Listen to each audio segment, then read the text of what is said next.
We can illustrate this idea of reducibility by introducing another problem on social networks that we'll call the S-independent set problem. And the problem goes like this. Given a graph H and a number S, is there a set of nodes of size S, the set is the size S, not the nodes, in H, such that no two nodes in the set are connected in the original graph H?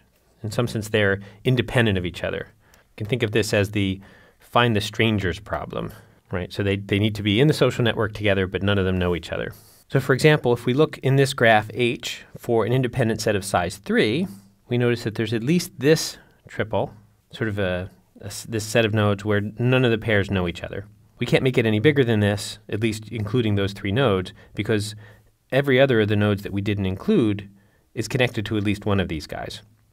I think this is probably the biggest independent set in this graph.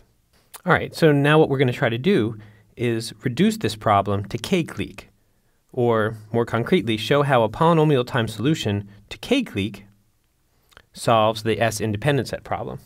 So here's 4 approaches that we might be able to use to solve this problem. One is, first note that the S-independent set problem can be solved by guessing a set of nodes and then making sure that none of the pairs of nodes in that set are connected. All you have to do is check S squared edges, or big theta of S squared edges, so this runs in polynomial time. Here's another possibility. Let's actually take the graph H and run the S-clique algorithm on it. That is to say, the k-clique algorithm, but we're looking for a clique of size S. And whatever it returns, return the opposite of the answer.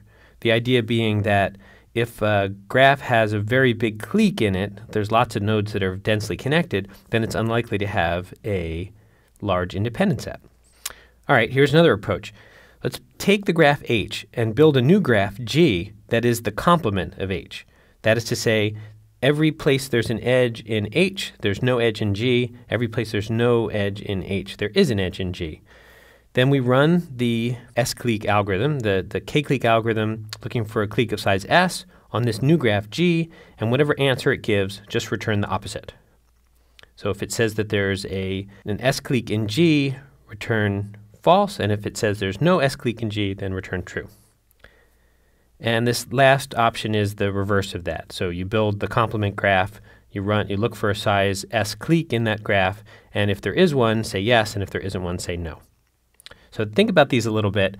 Maybe even sketch an example problem for yourself to see which of these makes sense.